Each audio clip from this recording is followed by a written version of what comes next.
समाचार भरूच नगरपालिकाમાં કોંગ્રેસમાં આંતરિક વિખવાદ ચરમસીમાએ પહોંચી ગયો છે। મોવડી મંડળથી નારાજ કાર્યકરો રોડ પર ઉતરી આવ્યા અને જંબુસર બાયપાસ ચોકડી પર ભારે વિરોધ પ્રદર્શન કર્યું। કોંગ્રેસના મોટા નેતાઓના બેનરો સળગાવી ખુલ્લેઆમ અસંતોષ વ્યક્ત કર્યો। વોર્ડ નંબર 2 માં કોંગ્રેસે એક સાથે બે લોકોને મેન્ડેટ આપતા શરૂઆતથી જ ગૂંચવણ ઊભી થઈ હતી। પહેલા કુતુબુદ્દીન કરણ પટેલે સત્તાવાર જાહેરાત કરવામાં આવી ઉમેદવાર તરીકે, જેના થોડા સમયમાં समसाद अली सैयद और हेमेंद्र कोठीवाला पण मैदान में उतरी गया। जो कि फॉर्म चकासणी में कुतुबुद्दीन पटेलનું फॉर्म रद्द થઈ ગયું, જ્યારે બાકી બંને ઉમેદવારોને ગ્રીન સિગ્નલ મળી ગયું। આ નિર્ણયથી કાર્યકરોમાં રોષ જોવા મળ્યો। तो आ बे अलग अलग तस्वीरों में आपने बतावी रह्या छे। कार्यकरों में पोस्टर साथे भारे विरोध जोवा मळ्यो। बीजी तरफ जे पूतळुं हतुं, जे पोस्टर हता तेने सळगाववामां आव्या। वोर्ड नंबर 2 ना कार्यकरो के जेओए बळવો पोकार्यो हतो, फॉर्म रद्द थता ज कार्यकरो भड़क्या हता। जंबूसर बायपास चौकड़ी पर भारे विरोध प्रदर्शन થયું હતું, જેના કારણે ટ્રાફિક જામ પણ થઈ ગયો હતો। કોંગ્રેસના મોટા નેતાના બેનરો સળગાવવામાં આવ્યા હતા। તો ચૂંટણી પૂર્વે ભરૂચ કોંગ્રેસમાં ઘમાસાણ જેવી સ્થિતિ જોવા મળી રહી છે।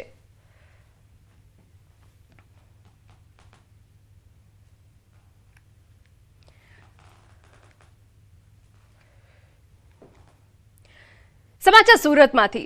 महानगरपालिका में चूंटणी योजाय ते पहला ज आम आदमी पार्टी महिला मोर्चाना प्रमुखे राजीनामું आप्યું। पार्टी प्रमुखना नामे पत्र लखी नीताबेन पटेले राजीनामું आप्યું। राजीनामा साथे नीताबेन पटेलનો गंभीर आरोप। आम आदमी पार्टीए रूपिया लई टिकિટ वेची होવાનો आरोप लगाव्यो।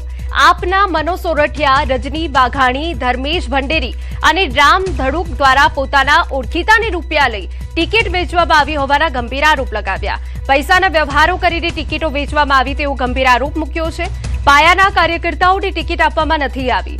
નીતાબેન પટેલ મહિલા પ્રમુખની સાથે નવસારી લોકસભાના સહપ્રભારી પણ છે। નીતા પટેલની સાથે મહિલા વિંગના ઉપપ્રમુખોએ પણ રાજીનામું આપ્યું। વિસ્તારોમાં જ્યારે સંઘર્ષ કરવાનો આવ્યો તો રોડ પર ધસરાયા, સંઘર્ષ કર્યો, પોલીસે ડિટેન કર્યા, એફઆરઆઈ દાખલ થઈ, ત્યાર પછી બી બહેનોને બી ત્યાં તેમના વિસ્તારમાં ટિકિટ આપવામાં આવી નથી। એટલે હું આમ આદમી પાર્ટીમાંથી તમામ હોદ્દાઓ પરથી હું આજે રાજીનામું આપું છું અને મને એવું લાગે છે કે આમ આદમી પાર્ટી મહિલાઓ માટે અન્યાય કરી રહી છે। आज एक सूरत शहर महिला प्रेसिडेंट तरीके अगर मने जग्या नहीं आपी सकता होय तो बीजा अमारा महिला विंग मांथी क्या कोईने जग्या आपशे। आज डॉक्टर बाबा साहेब आंबेडकरनी 135મી जन्म जयंती निमित्ते विधानसभाમાં मुख्यमंत्री, विधानसभा अध्यक्ष शंकर चौधरी सहितना महानुभावोए बाबा साहेब आंबेडकरने पुष्पांजलि अर्पण करी।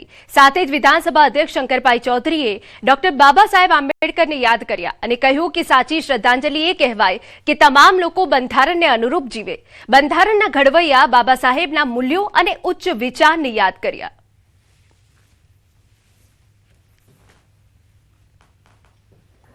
बाबा साहेब ने श्रद्धांजलि आपी। साची श्रद्धांजलि तो ये कहवाय के दरेके दरेक नागरिक संविधाने जे प्रमाणे कह्युं छे ते प्रमाणे हक अने फरज बंनेनुं पालन करीने तमाम नियमोने पोतानुं कर्तव्य समजीने देश माटे जीववानो संकल्प करे। समरसता अने समानता तेने केंद्र स्थाने राखीने हेव एंड हेव नॉट वच्चेनी गैप पण पूराईने एक सशक्त भारतना निर्माणनुं काम करीए। महत्वना समाचार। अमदावादना नारोल पोलीस स्टेशन विस्तारमां असामाजिक तत्वो बेफाम बन्या। नारोल गोसिया पार्क 4 रस्ता पासे जाहेरमां असामाजिक तत्वोए आतंक मचाव्यो, जेना दृश्यो अमे आपने बतावी रह्या छे। फरियादी शमशाद अंसारी पर संजय उर्फे नासीर अने तेमना परिजनोए हुमलो कर्यो। भूतकाळना झगड़ानी अदावतमां आरोपी टोळकीए हुमलो कर्यो। दंडा पत्थरथी हुमलो, बाइकमां तोड़फोड़ करी आग लगाडवामां आवी। फरियादीना घर पर पत्थरमारो करवामां आव्यो। नारोल पोलीसे संजय उर्फे नासिर उर्फे अंधो, जीबोडो भाई बाबू मोरलो, संजयनी पत्नी सोनू अने बड़ा बाबू विरुद्ध फरियाद दाखल करी छे। समग्र घटनानो विडियो सोशियल मीडिया पर वायरल थयो छे। બે અલગ અલગ તસવીરો અમે આપને બતાવી રહ્યા છે। જૂની ઝઘડાની અદાવતમાં ફરી એક વખત આ હુમલો કરવામાં આવ્યો, પથ્થરમારો થયો, દંડાથી હુમલો કરવામાં આવ્યો, બાઇકમાં આગ લગાડવામાં આવી અને બીજી તસવીર અમે આપને બતાવી રહ્યા છે કે જ્યાં અરાજકતા ફેલાઈ ગઈ હતી। પરંતુ આ બે ચિત્રો પરથી સ્પષ્ટ થાય છે કે નારોલમાં કઈ રીતે અસામાજિક તત્વોનો ત્રાસ વધી ગયો છે। આજે ઘટના બની છે ગોસિયા પાર્ક 4 રસ્તા પાસે બની છે, જ્યાં જાહેરમાં આ રીતે બબાલ કરવામાં આવી, મારામારી કરવામાં આવી, હુમલો કરાયો। અમદાવાદના વેજલપુર શ્રીનંદ સિટીમાં દારૂની મહેફિલ ઝડપાઈ।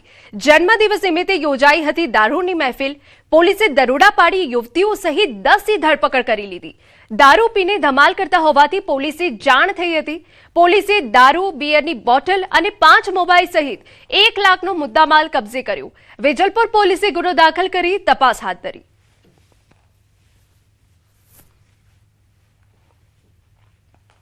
સમાચારમાં વાત વલસાડની કરીએ।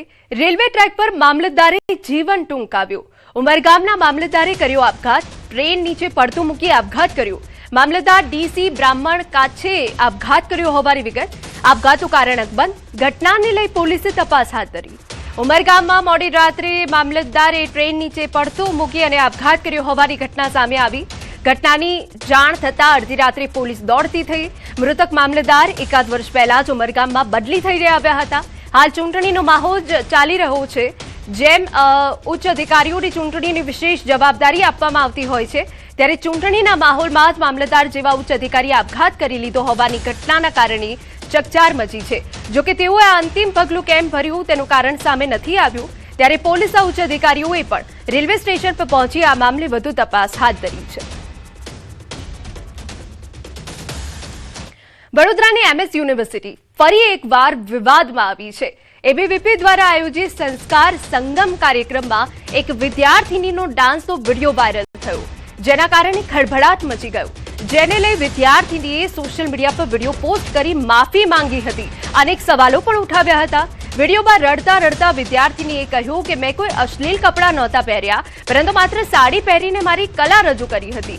મેં કોઈ દેશદ્રોહ નથી કર્યો। હા, કદાચ ગીતની પસંદગીમાં ભૂલ હોઈ શકે, જે બદલ હું માફી માંગુ છું। આ લોકોએ મારી મેન્ટલ હેલ્થ વિશે વિચાર્યું પણ નથી।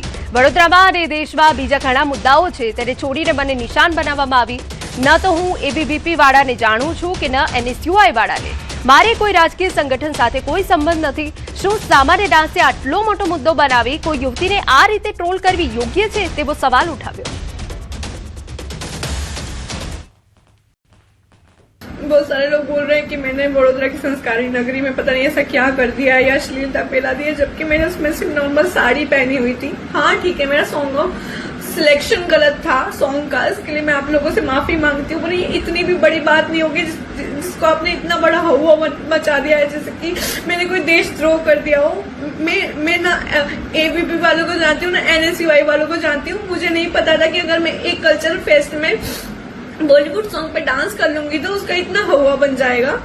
मुझे पता होता था मैं ऐसा कुछ करती ही नहीं। और ये जो NSUI वाले हैं, जिन लोगों ने ये इतना फैला दिया है, इन लोगों ने मेरी मेंटल हेल्थ के बारे में बिल्कुल नहीं सोचा। कोई अश्लील कपड़े नहीं पहने थे, मैंने एक सिंपल साड़ी पहनी थी। अपने आर्ट को एक स्टेज पर प्रेजेंट किया था। बॉलीवुड सॉन्ग पे डांस कर लूंगी तो उसका इतना बन जाएगा कि मेरे संस्कार भंग कर दिए यहाँ। तो ठीक है, आप लोग बॉलीवुड सॉन्ग भी मत सुनो ना। आप इतने ही संस्कारी बनते हो तो मत सुनो आप बॉलीवुड सॉन्ग भी। कि आप इस वीडियो को शेयर करें और उन लोगों तक पहुंचाएं जो किसी भी लड़की के बारे में सोचते नहीं है कि उसमें क्या बीतेगी, ऊपर बस लोगो लगा देंगी, अश्लीलता फैलाई जा रही है। उससे आपको ये पता नहीं चल रहा है कि मुझ पे क्या बीत रही है। સમાચારમાં આગળ વધીએ। સમાચાર પાટણમાંથી। રાધનપુરની છાણિયાથર તાલુકા પંચાયત બેઠક બિનહરીફ। કોંગ્રેસના ઉમેદવારે ફોર્મ પાછું ખેંચતા છાણિયાથર સીટ બિનહરીફ થઈ। ભાજપ અને કોંગ્રેસના ઉમેદવારોએ ઉમેદવારી નોંધાવી હતી। ભાજપમાંથી ભગીબેન આહિર અને કોંગ્રેસમાંથી ભજીબેન આહિરે ઉમેદવારી નોંધાવી। છાણિયાથર સીટ બિનહરીફ રીતે સત્તાવાર રીતે કાલે જાહેરાત કરવામાં આવશે તેવી વિગત મળી રહી છે। તો ભાજપ ઉમેદવાર ભગીબેન આહિર બિનહરીફ થયા હોવાની વિગતો અહીંયા મળી રહી છે। આપને દ્રશ્યો પર બતાવી રહ્યા છે કે જ્યાં ઉત્સાહનો માહોલ પણ જોવા મળી રહ્યો છે। કોંગ્રેસ ઉમેદવારે ફોર્મ પાછું ખેંચતા બિનહરીફ જાહેર થયા છે। ભાજપના ઉમેદવાર સત્તાવાર રીતે આવતીકાલે જાહેરાત થશે તેવી વિગતો મળી રહી છે। આપને જણાવી દઈએ કે કોંગ્રેસમાંથી ભજીબેન આહિરે ઉમેદવારી નોંધાવી હતી। ફોર્મ પાછું ખેંચતા ભાજપ ઉમેદવાર બિનહરીફ.